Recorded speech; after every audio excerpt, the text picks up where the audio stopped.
Here's the thing about the Galaxy S25. It's actually a really good phone. Like, it does everything that you need it to do. It's fast, it's reliable, the display is beautiful, the cameras are solid, the software is clean. There's literally nothing wrong with it. And that's kind of the problem. Because almost a year later, the S25 doesn't feel exciting anymore. It feels safe. And in 2025, going into 2026, safe might be the worst thing that a phone can be. See, while Samsung was perfecting this very polished, very balanced experience, the OnePlus 15, and honestly, a lot of other Android phones in that same price range started doing more. Bigger jumps in performance, faster charging, more aggressive hardware choices, and more features that actually make you stop and go, wait, why doesn't my phone do that? And suddenly, the Galaxy S25, this phone that's great at everything, starts to feel like it's missing something. Not because it's bad, but because the competition stopped playing it safe. Phones under $1,000 are getting smarter, faster, bolder, and they're not asking you to compromise anymore. Meanwhile, Samsung feels like it's holding back, like it's protecting a formula instead of pushing it. But instead, the real question is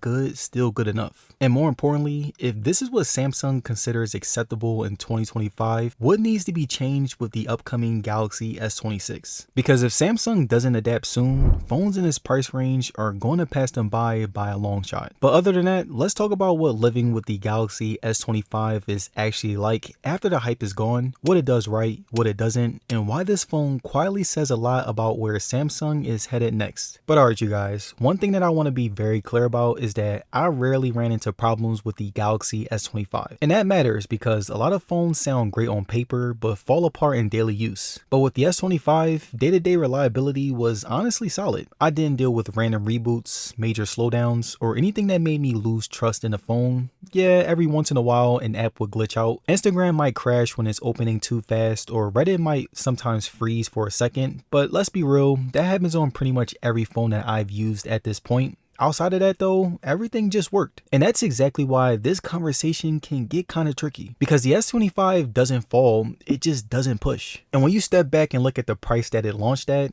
even the price that it's selling for now, the competition is doing way more and they're doing it confidently. The S25's 1080p panel is fine, it looks good, most people won't complain. But when it comes to phones in the same price range like the OnePlus 15, they're rocking a 1.5K display, and other phones are still offering 1440p at a similar price, which kind of makes Samsung's choice feel more conservative. I'm not saying 1080p is unusable, it's far from it, but in my eyes, $800 and up, this is a flagship, and in this category, perception does matter. A 1.5K panel would have been perfect middle ground. It's sharper, more future-proof, and still efficient. Instead, Samsung did play it safe. Same story with charging. I don't expect a 7,000 milliamp hour battery like the OnePlus 15. That's not realistic for a compact phone. But 25-watt charging in this price range just doesn't really make sense anymore. Phones around this price have moved on. 35 watts plus feels like the bare minimum now, not a luxury. And even meeting the competition halfway would have changed how this phone feels in day-to-day usage. Plug it in for 15 to 20 minutes and actually feel like you've gained something, and then there's the refresh rate flexibility. Samsung makes incredible displays. We all know that, but the S25 didn't take full advantage of the smarter refresh rate scaling that the way that they should have. The S25 could have benefited massively from more aggressive refresh rate control, and it's the little things like that which add up over time for me. And honestly, this phone would have aged so much better if Samsung leaned into those extra few features that competitors are already offering. An anti-reflective coating on the display would have made outdoor use noticeably better. Qi 2 charging would have modernized the entire charging experience, and a slightly bigger battery, even with a 6.3-inch size, would have erased one of the few real compromises that this phone has. And in my opinion, none of these are crazy ass, and that's kind of the point. Samsung already knows how to do all this, they just didn't prioritize it here. Which brings me to the bigger conversation.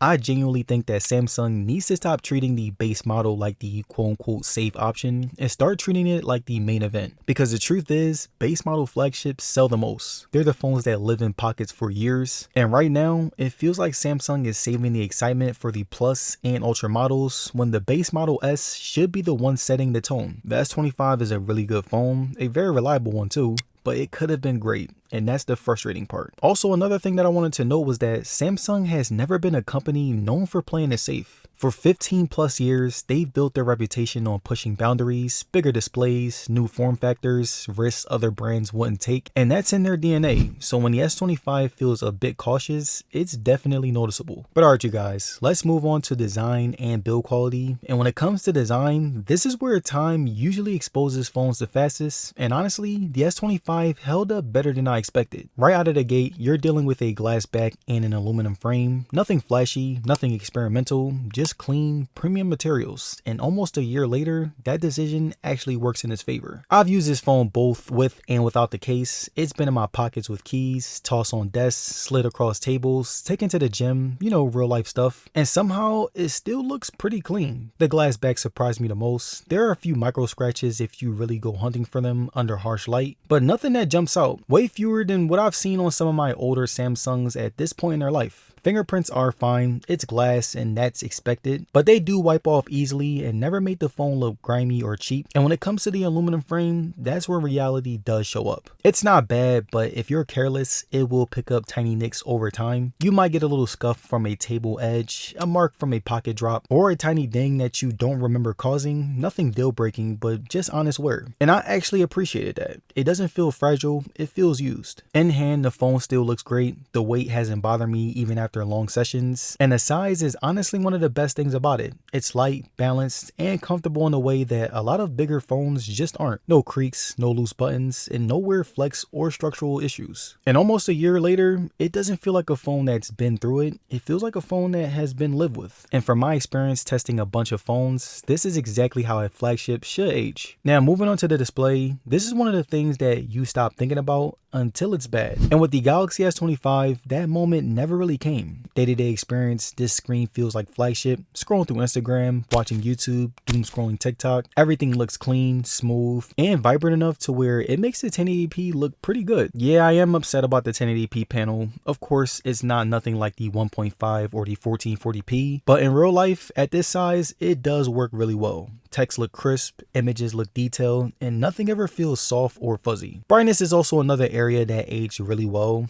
Outside in direct sunlight, the display still holds up. I've never had to cut my hand over it just to read something, and that's after months of use. The 120Hz refresh rate is still one of the best parts of using this phone. Animations are smooth, scrolling feels natural, and it never stutters or drops frames in a way that pulls you out of the experience. Even now, it feels just as fluid as it did when I first turned it on. In long term, there's no burn-in, no weird color shifting, and no uneven brightness or panel issues. And that's something that you can only appreciate after time has passed. And based on my usage, if you handed me this phone today with no context, I wouldn't think that this is a 1-year-old display. I just think, yeah, this is a really good phone with a really good screen. Now, performance is usually where phones show their age the fastest, and honestly, this is where I expected the Galaxy S25 to start slipping, but it didn't. Almost a year later, app launches are still very quick. Instagram opens instantly, the camera fires up without hesitation, jumping between apps feels smooth and not forced, and it's not like the phone is catching its breath. Multitasking was very solid as well. I can be running Google Maps, streaming music, watching YouTube, responding to messages, then jump straight into the camera, and the phone doesn't freak out.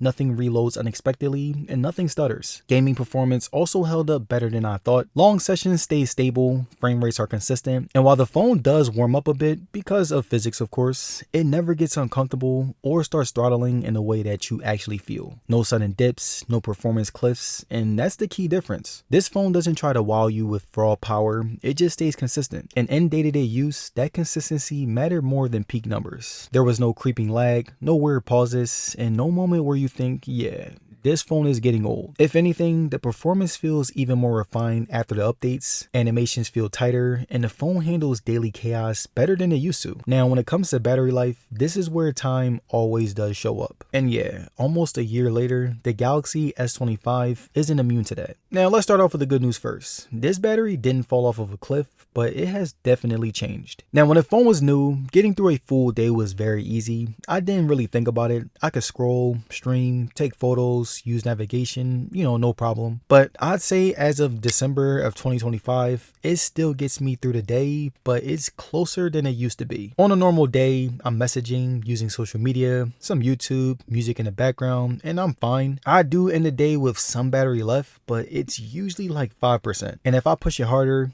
more camera use, more GPS, longer screen on time, that buffer disappears pretty fast. Then I have absolutely no shot of making it to the end of the day. So yeah, the battery health has taken a hit, but not in the worst way. Nothing alarming, nothing broken, just time, constant usage, and constant charging just doing its thing. And going back into charging speeds, this is where the Galaxy S25 feels more behind than ever. The 25-watt charging worked at launch, but almost a year later, especially when phones at this price range are charging way faster, it just feels too slow. And honestly, it kind of changes how you think about the phone. You don't just plug it in for 10 to 15 minutes and feel good about it. You literally have to plan around charging a bit more, especially now that the battery isn't brand new anymore. And that's really the theme here. If you're a heavy user, you'll notice the difference. If you're more average, this phone is totally manageable, but compared to newer phones, especially ones that are offering bigger batteries or faster charging, or even the iPhone 17 that manages software better, the S25's battery experience feels just average. Not bad, not impressive,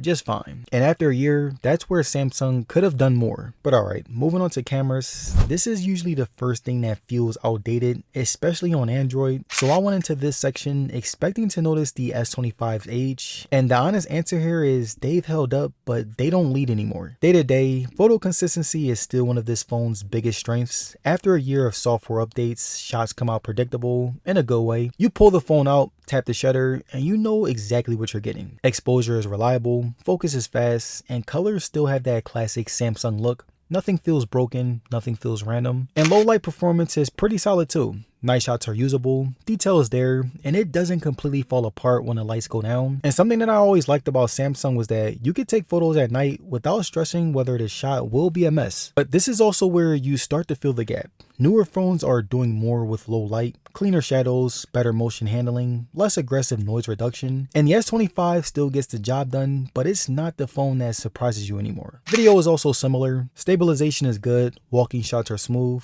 handheld footage still looks controlled, and the overall experience is pretty reliable. The color science was very Samsung, punchy but consistent, and that hasn't really changed. But here's where it starts to feel a little bit dated in comparison. Now, phones like the iPhone 17 or even the Pixel are getting better at dynamic range, skin tones, and handling mixed lighting. And the S25 doesn't look bad, but it just doesn't stand out the way that it used to. AI processing is probably the most mixed part of the camera experience. Some updates genuinely help. Portraits are cleaner, edge detection is smoother, and background separation feels more natural than it did at launch, but other AI features feel fine. They don't ruin the photos, but they definitely don't drastically elevate them either. And you can tell that Samsung prioritized stability over experimentation here, and that's what makes the camera dependable. It also makes it less exciting though. So if we're being real, the S25's cameras are still good, they're reliable, they're consistent, but in 2025, going into 2026, they're no longer the reason that you buy this phone. And that's not because they aged poorly, but it's because everyone else just caught up or surpassed them. But alright, moving on to software, this is where the Galaxy S25 aged the best, and I really didn't expect that. Now, over the past year, updates have not slowed this phone down whatsoever. If anything, they smoothed it out. Animations feel tighter, little bugs ironed out, and the overall experience feels more refined now than it did at launch. And that's not always the case with phones. Sometimes updates add features but quietly hurt performance, and that never really happened here. Stability has been solid too. No major bugs that stuck around, no updates that broke basic functionality. Everything feels predictable, and that consistency goes a long way after many months of use. But alright, let's talk AI because this is where a lot of the hype lives. Now, some AI features are actually stuck.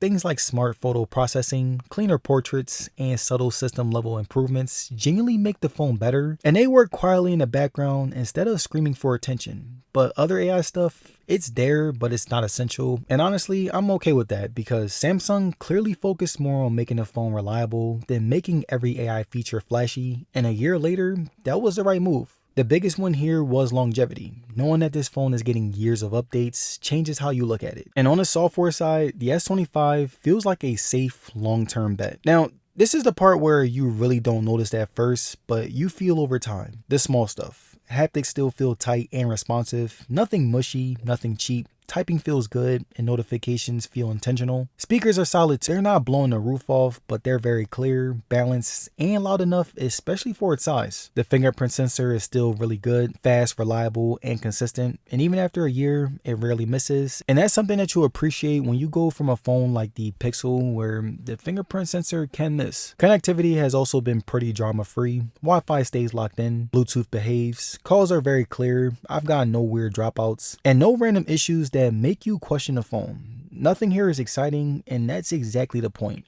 This phone doesn't annoy you, it doesn't fight you, and it doesn't feel like it's slowly falling apart. And long term, for the average user, I believe that matters way more than specs. But alright, here's where the conversation gets real. At launch price, I would have hesitated. Not because the S25 was bad, but because the competition was already offering more for the money. But today, that does changes things. If you can get this for a very, very good yet cheap price, the S25 actually makes a lot more sense. You're getting flagship performance, a great display, strong software support, and a phone that's proven that it can age very well. So if you want a compact flagship that just works, this is a very solid pick. But alright, here's the honest truth. The Galaxy S25 didn't age loudly, it aged very well. And my biggest surprise was how reliable it still feels after almost a year. But my biggest disappointment is how safe it plays in a market that's moving faster every single year. This isn't the most exciting phone anymore. It's not pushing boundaries. It's not redefining anything, but it is dependable. And if you want a phone that fades into the background and just works day after day, that's exactly what the Galaxy S25 delivers. So life after the hype, this phone still holds up. And sometimes that's enough for almost anybody. Wait, before I end this video, I want to talk about something that's actually changed the way that I plan my days. Now lately, I've been using AkiFlow, and honestly, it's one of those tools that I find myself opening every single morning without even thinking about it. Now, if you've ever felt overwhelmed juggling tasks across Notion, Gmail, or Google Calendar, basically all the tools that you use every day, AkiFlow pulls them into one unified workspace so nothing slips through the cracks. It's like having your own calendar, your inbox of to-dos, and your daily planner all in one place. And one thing that I do love is how easy it is to schedule your day. You can drag tasks straight into time blocks, plan real work hours instead of just listing things, and even let the built-in AI help prioritize what really matters. So all the tasks that you keep in your Nota database can automatically sync into AkiFlow's calendar and planner view. No more jumping between apps just to know what you need to get done today. AkiFlow has pretty much got you covered. And also, new users do get a 7-day free trial, and you can cancel anytime, so it's very easy to test it out and see if it fits into your workflow. And I've genuinely felt more in control of my schedule since I started using it. So if you want to give it a try, hit up the link in the description and comment section of today's video and start organizing your day with AkiFlow. It just might save you some hours every single week like it did for me.